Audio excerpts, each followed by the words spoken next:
So, shall we start? Yes.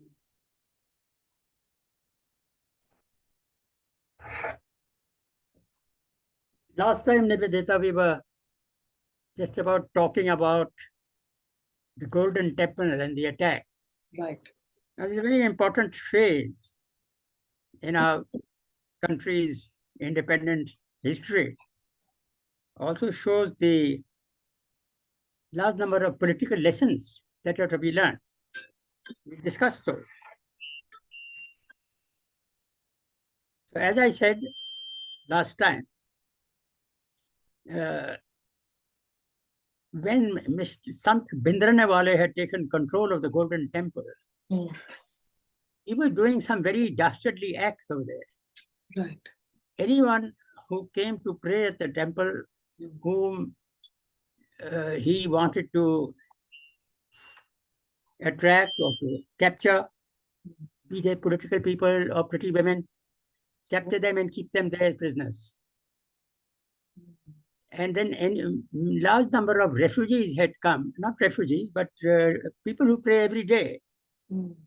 There's a very large amount of numbers of human beings who every day go and into the Golden Temple to just to pray for a bit or to listen to the kirtan or to attend the ardas. Mm. He captured them and kept them like prisoners so that he felt that any government action against him or against the temple would have a large number of people living, innocent people living inside, who would be in danger if there's firing and all that. And hence, he would avoid being attacked. Second question was that he had that Major General Shabik Singh, who had been court-martialed and sacked from the army, who had joined him. Now, he was a very good infantry officer. And so he had carried out a very excellent defense. I think I explained a bit of it last time. You know, the Akal Takht, which is, have you been to the Golden Temple? Yeah. Well, that's the Golden Temple on one side, but on the where you enter on the opposite side of a large platform, let me call it, open space, paved beautifully with marble. There is this Akal Takht, which is the seat of the religious heads of the Sikh religion. And it's about 4 stories high and with large windows facing in each story, facing the uh, Golden Temple. And Shabeg had made a defense over there because Bindarina Wale was residing inside there. So Shabeg Singh had made a defense which had blocked every window with almost 5 or 6 feet width or depth of sandbags, small holes where every window had a machine gun in it, you see, for protection. And, uh, and now, as I told you, the director, the DIG police, Deputy Inspector General of Police Atwal, had been shot dead about a year earlier. Now, when Indira Gandhi found that Bhindaranawale was no longer obeying her orders, her instructions were really to act in a way so that she could dismiss the Akali government of Punjab uh, because it was not able to maintain law and order. And one of the jobs of Sant Bhindaranawale was to create problems of law and order. But in the event, she found that he took over, and not only took over the Golden Temple, but was ordering the government around, and was even ordering the police around. Now, you recollect that when Atwal had been shot dead, the Punjab Armed Police had decided to attack the Golden Temple on their own. But the Prime Minister intervened and stopped them because at that time this was her man. Now, I must compliment the Punjab Armed Police. It's one of the best armed police forces in the country. I don't know if you know that. They're very, very efficient. And they need very top class leadership, which many times they have. When Indira Gandhi asked them to attack again, now that she wanted to get rid of Bindranewale, they refused. Now, compliments to them because they stood up to the Prime Minister. They said, when our DIG got killed, We wanted to attack you, stopped us because of your political reasons. Now, because of your political reasons, you're wanting us to attack you, go to hell, and you're not going to. This shows the, I would say, the democratic tendency in all our states, because illegal orders must not be obeyed. So now she asked the army to intervene. And I spoke to you last time. General Vedya, the chief, very decent man indeed, had gone, and she had given him orders to attack the temple and kill Bendranawal. Now, when the chief came back to the military operations director to discuss the issue with us, I think we all got put our heads together and said, constitutionally, you are not permitted to intervene in a political matter which has nothing to do with the enemy. After all, the people inside the Golden Temple are Indian citizens, they are not enemies. And the army cannot be used against the people for a political reason. It's no longer the British Raj when that sort of thing used to be done. So now, therefore, because he said constitutionally she is the head of the state and I have to obey her orders. And our view at the MO Directorate was that no, you have to obey the Constitution of India. We in the military are slaves to the Constitution, not to a politician. Because politicians come and politicians go, depending on the election, whether they're elected or not. And we cannot permit politicians to uh, enhance their political position or secure their political position by using the military against their own people. They can use the police. I mean, whatever way. Even the police is not supposed to do that. But you know, the police does not have the very deep training that the Indian Army officer has, and the fact that police is at the behest of the political authority. In other words, even if there's an MLA or an MP and he wants something done either in the state or in the center, if the police chief does not agree, he can prevent that police chief from being promoted or to post him into a nasty posting or something like that, and make life difficult for him, which unfortunately I think the politician cannot do with the army. The reason is that the police is spread all over the country, and the inspector generals and the director generals of police are in each state. They are there at the behest of the chief minister or of the center, depending on what job the man is doing. The Central Armed Police, for instance, are under the center.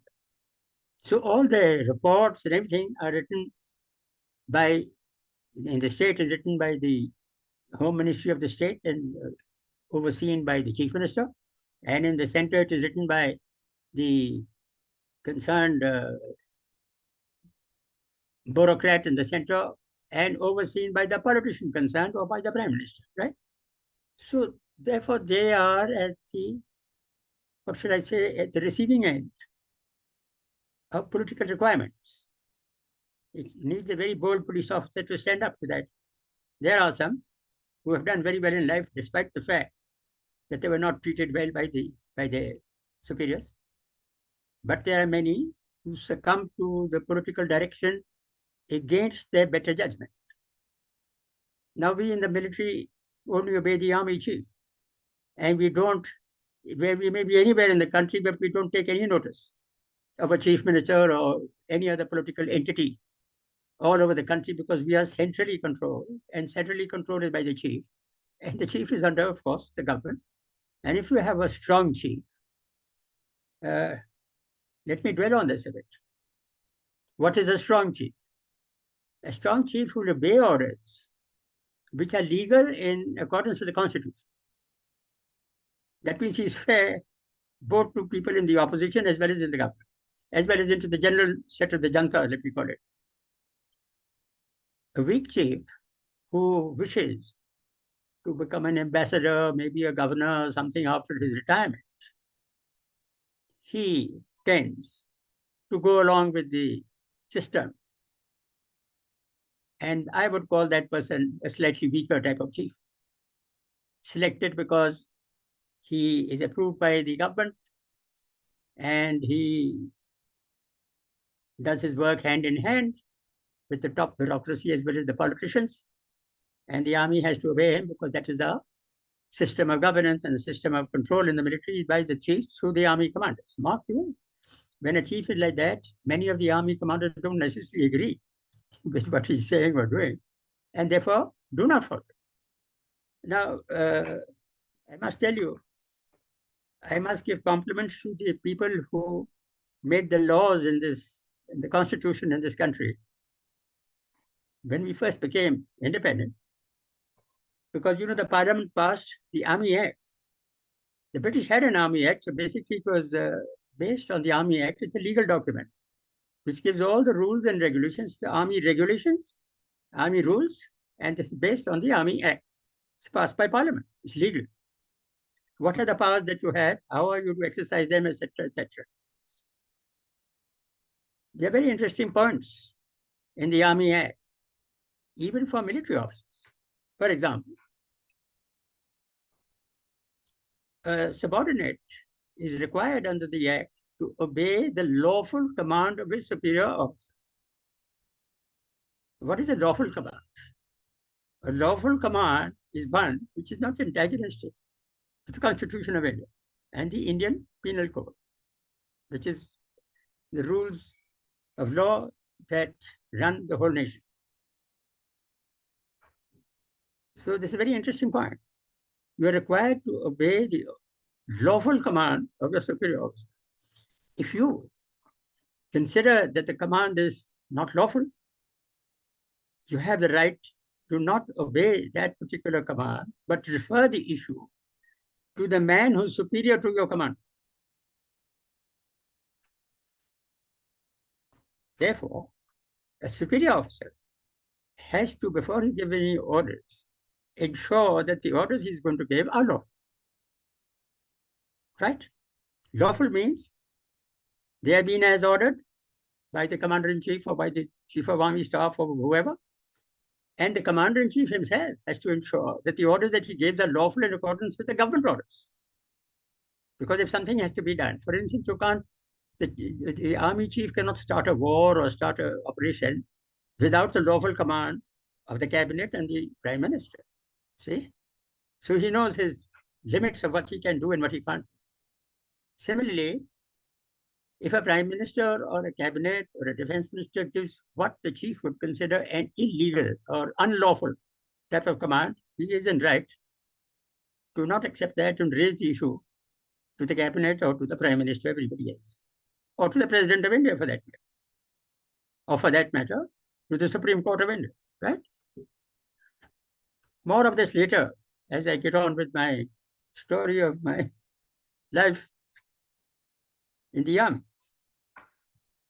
So now we come back to Indira Gandhi's order to attack the Golden Temple and kill Mr. Biswanath. Now he was installed by her politically for her political purpose of getting rid of the Akali government in Punjab and putting a Congress government there.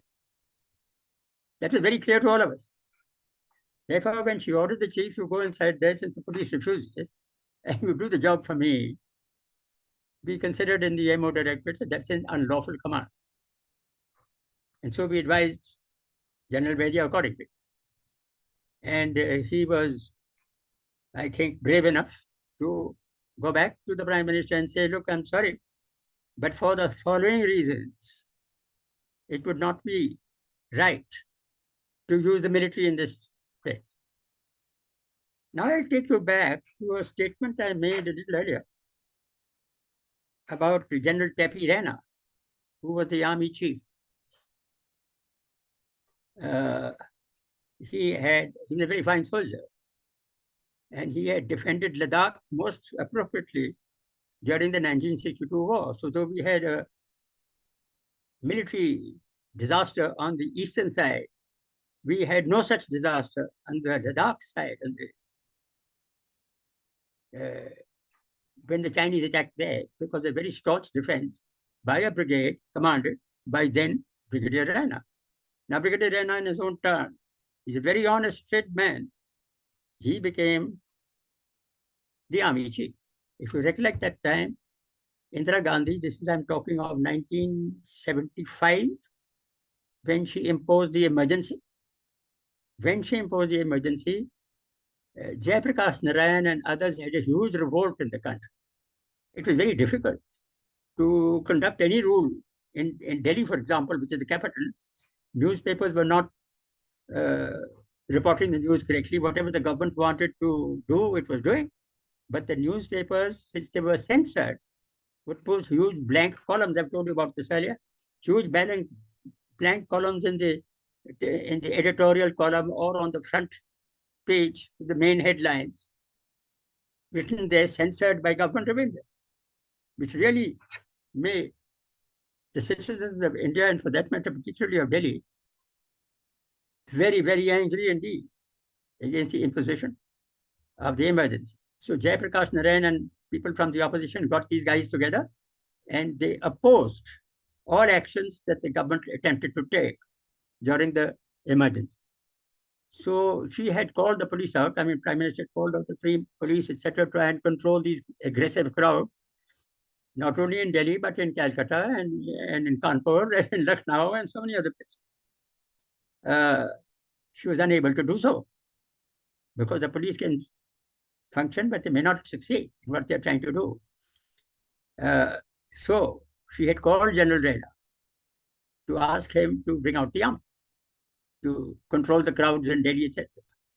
And he again advised her that according to the constitution, this would not be the right way to move, since the army cannot be used to fire against its own citizens. And therefore, he proposed that what he would do is to occupy 2 battalions or 3 battalions worth of defenses on the India-Pakistan border, which is manned by the Border Security Force, police. He'd man them with the military and relieve 2, 3 battalions of the BSF, who then come and do the job of whatever the Prime Minister wants, since they don't have any such hassles about the constitution and legalities of issues because of their command and control system. So he said he did that, and so she accepted that.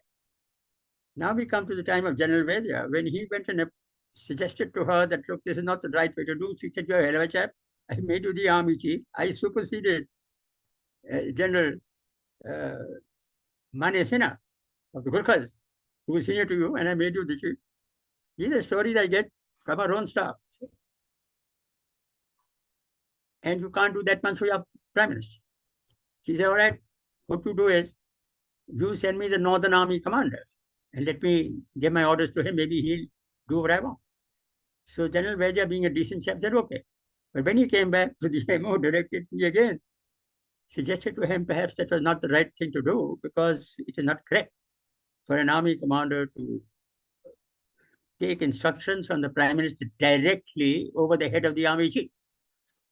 So he said, well, what is done is done. Meanwhile, as I told you, General Sundarji went there and he said, what's in it for me? This again what I hear from the staff. And she said, well, you are the senior most, and next time, without doubt, you should be the army chief. So he organized the attack on the Golden Temple when the local police had refused to attack. The local armed police had refused to attack.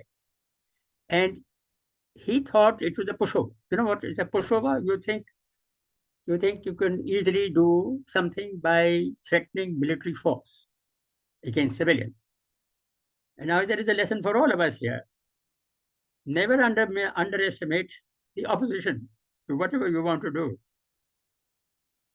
The main lesson is you have to very closely consider what the opposition is going to do. I call it opposition because I can't call them enemy, since they're Indians. So what really was the system inside the Golden Temple? What was the construction of the Golden Temple? What were the approaches to the main target area, which was the Akal Takht? How could one handle this operation without firing? Because the best general is he who can achieve the aim without a bullet being fired. Death and destruction is very easy for generals who don't have good ideas as to how to approach the problem with deep consideration for the end result and also avoiding casualties. A good general avoids casualties both to the enemy and to himself, but achieves the aim. A not so good general will use all the power at his command and destroy. I mean, look at the example of the Russia and Ukraine war. You'll understand what I'm trying to say. Where is the generalship, right? On either side. It's just hard knocking with every munition, type of munition that you have, killing human beings, destroying property, which is not really your target, right? And causes death and destruction for no rhyme or reason.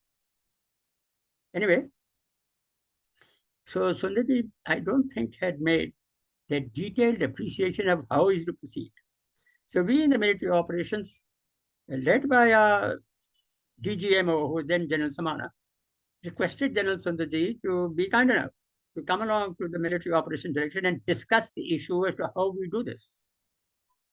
And he rang up Samana and said, Samana was my boss. He was a Lieutenant General and he was a Director General Military Operations. He said, look here, I know what you people are going to say and I'm not going to obey. I've got my task and I'm going to do it. So then Samana told him that, there are methods of doing this task. And we find, because we know all the orders that he gives to the units, because we have to move the units, you see. So we said that you don't seem to have looked at this very closely. I'll give you a few examples. He had instructed the local army division in Amritsar to assist him in the occupation of the Golden Temple. Now, the local divisional commander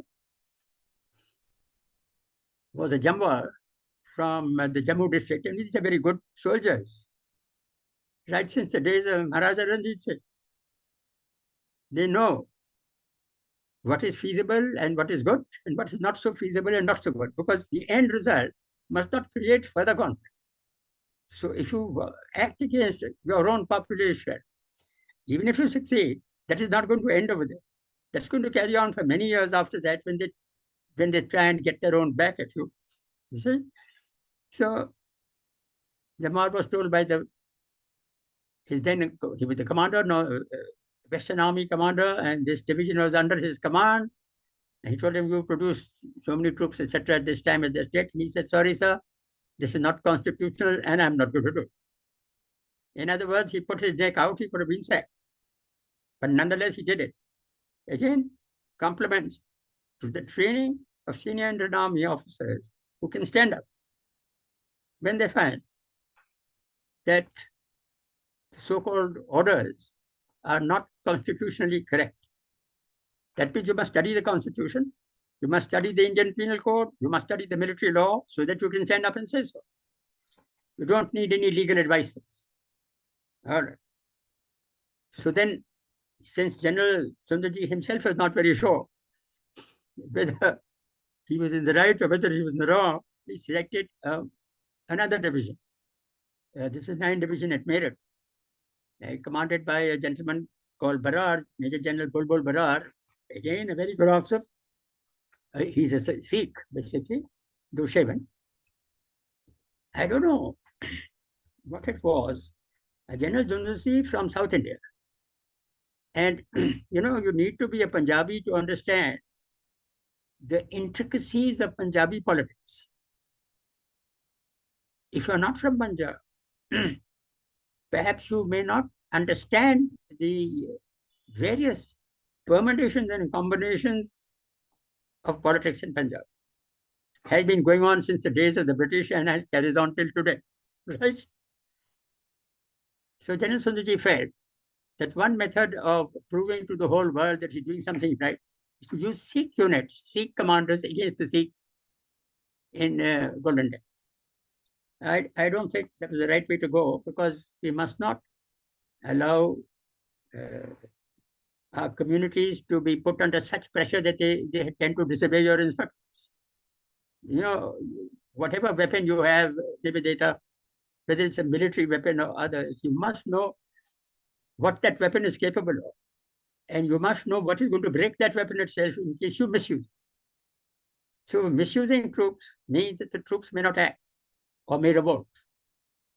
Under the circumstances, he decided to have Sikh officers running the show. So his chief of staff was Ranjit Dayal, who's a Sikh officer, a very good friend of mine. And I have told you about him earlier when he was a major, 65 war. He from a parachute battalion, and he from Uri captured the Hajipir Pass and got a Mahavir Chakra, which unfortunately after the war, that Hajipir Pass, which is such an important piece of ground, was returned by Prime Minister Shastri by saying status quo ante. That was his rule, that we go back. Now, mark you, I don't blame then Prime Minister Shastri for this, because when there are firm borders, like the India-Pakistan border, or a firm ceasefire line that had been decided as far as the Kashmir area is concerned, or a line of control, as one might say. Line of control came later, but this is a ceasefire line where the UN was also brought into it, and that this is the line between you and Pakistan. Then if you cross that line and take advantage of your military strength at that point of time to occupy certain areas on the other side, the matter does not end. The matter has to end diplomatically and politically. It cannot end militarily if the other side doesn't accept the fact that you have taken their land, because they'll carry on for the next so many years trying to get it back. So conflict will not end. I told you once earlier that before anyone starts a war, you must have a good idea as to how you're going to end it. You know, you start a war, it can't end because it's up to the other chap now whether he finishes or not. If you look at the Ukraine conflict at the bottom, Russia now having occupied certain areas in the east of Ukraine is ready to stop the war and come to diplomatic talks. But Ukraine, led by Zelensky, the president, and fully supported by NATO and Western nations, and for that matter, the United States of America, who's really the man at war with Russia, using proxy Ukrainians to do the job for him, or whatever it is. If they are not satisfied with what Russia has taken and demand that we give back, then there's no end to the war. Therefore, we don't see any end to this Ukraine conflict. Similarly, so when I see on the one hand militarily speaking that we felt rather bad that a piece of territory occupied with such death and destruction in 1965, that's the Hajipir Pass, and such an important physical dominating ground, which would create always a conflict between India and Pakistan, best to have it on our side. And it had to be returned by Shastri because he was looking at the long distance. He didn't want to continue the conflict, right? So whatever. Uh, Coming back to the Golden Temple,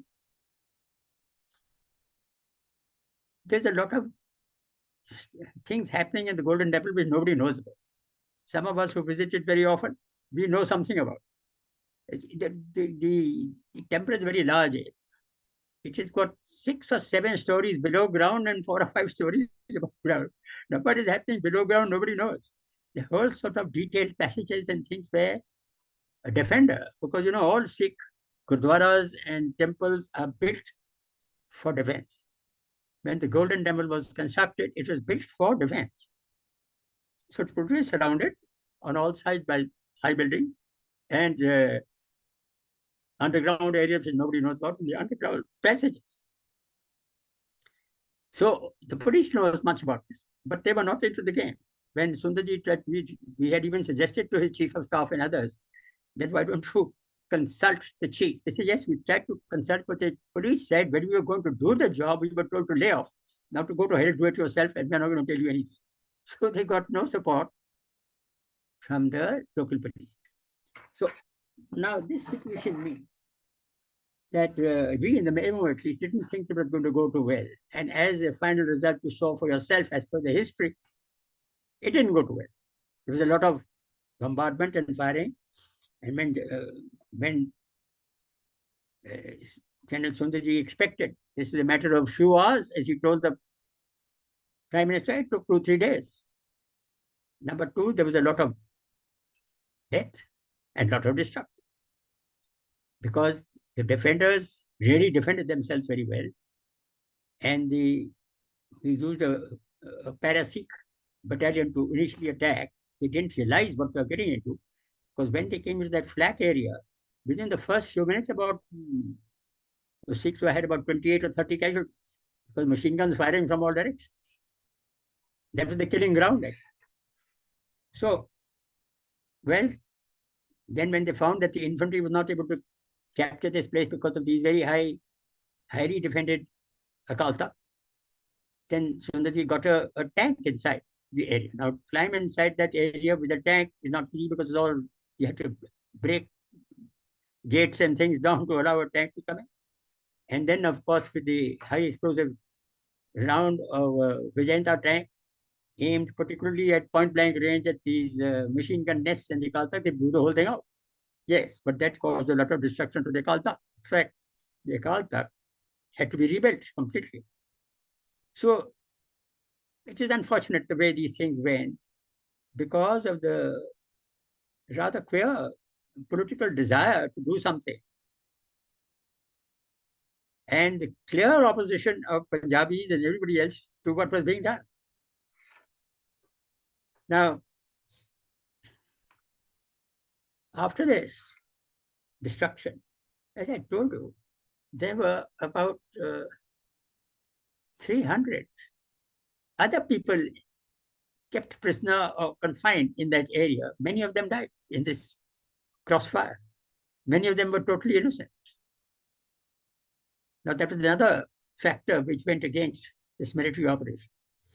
Then a third factor which went against it, the General Sundaji desired a complete newspaper blackout for 3 days prior to the operation. Now, since you've had some experience in news and the way it functions, the moment you tell a newspaper man, all right, you can't report anything for the next 3 days, the first thing you do is to get into a train and reach the area and to see for yourself as to what the heck is going on. It's an invitation to all the newspapers to come and see what's going on. And we had a number of foreign newspapermen, you know them all. The gentleman who's been in India for many, many years, married locally also, he's an Englishman. He positioned himself and wrote a whole book on the subject, right? Huge weapons being used, even artillery had to be used, right? Uh, I must tell you that when we are fighting our own insurgents, like in Mizoram and Nagaland and other places, we are ordered not to use artillery fire because artillery fire is very destructive. So these are our own people, they're not enemy. We don't want to destroy, we want to capture them or bring them round or bring them up. If they are criminal and they have killed something, then the normal legal course has to be taken to take action against them. You can't just shoot them. Now that's with your hostiles, and even with our terrorists. Because terrorists, of course, if they're Pakistani terrorists, we don't have any mercy for them. But if they're Indian terrorists, then naturally we have to treat them as a brother who has taken a wrong path. Can't use artillery fire. But in Golden Temple, they had to use a certain amount of artillery fire also. Because when the army went in and found it couldn't take the place, then greater and greater force was used. Now, the result of this was that many of the Sikh religion felt and passed the word around that the religion of the Sikhs is in danger because whenever somebody occupies the Golden Temple, it is a center of a holy religion, and they take it ill that they must restore the system. So we had problems all over the country as far as the Sikhs are concerned. You see, now another point is that you have these granthis, and they were made to take water from the Sarovar and drink it, and then ordained as Namdhari Sikhs. That means that you're ready to give your life to protect the religion. These people then went, and many Granthis are there in the army units also. So they were talking to the men in the Gurdwaras that, your religion is in danger, you've got to get up and do something about it. And with the result, we have revolts coming up all over the place. Now, I was in MO directorate also, and we had to deal with this fallout. And we had foreseen this. I think General Veda had also foreseen this. But then, with the political thrust of the Prime Minister directly with the army commander, who, being South Indian, probably had wouldn't foresee it. Many of his staff told him, who were working for him, that look, this is perhaps a different way of doing it. But in the event, it happened as it happened. They say that history is already laid down, it's going to take place the way it's going to take place, no matter what you do. But we have to draw lessons from this. And the lessons of this, both politically, militarily, and others, are very, very clear. You cannot act against your own population with such force. And the creation of division in the society is the politics. It's the ruling party against those parties which are not the ruling party. And you can see it today in India, how the nastiness in the press and in the statements made on both sides of government and pro-government and anti-government, you see, that it is like the American continent where there's almost a war between the Democrats and the Republicans. This between you and me is not the way to go. Because in America, for instance, or here, whether it is the AAP party or whether it's the Congress party, yes, you lost your election in the Congress. One of these days, hopefully, you will come back. And today, the BJP is ruling. That does not mean you're going to rule forever. I mean, there will be a time when somebody else will take over. These are all Indians. And therefore, one can't treat them as an enemy politically. But unfortunately, we get so het up in our politics. And even Mr. Xi Jinping of China passes very caustic comments about our so-called democracy. He said, here we've got a communist party, it's only one party. Yes, you can have an election between this communist member or that communist member, but you can't have an opposition party. You see? Now, America and the West don't agree with this. Anyway, these are methods of ruling people. And I am not in a position to say which is the best method of ruling. I don't think there exists a best method of ruling. One may be slightly better for one group of people, another may be better for another group of people. People are very upset that Muhammad Gaddafi of Libya became a dictator. So what if he's a dictator running his country? People got very upset in the West that Saddam Hussein became a dictator in Iraq and if he must be removed. Who the hell are you to interfere in a country? It's for the people of the country to decide who their ruler is and how they deal with him or don't deal with him. So, outside forces come in and destroy these gentlemen, and with the result is chaos in that country, even till today. See? Now, same with this method in India, we have to learn our lessons, and I think we have, politically and militarily, that this sort of thing must never be allowed to happen again. Now, more of this, we had some problems in the MO directorate which I had to face. We've got a joint JPC, a joint committee of the Army, Navy, and Air Force at the Major General level. So I was represented on that, and I had very interesting personalities, one from the Air Force and one from the Navy also in this group. It's a joint planning committee, JPC, and this Major General level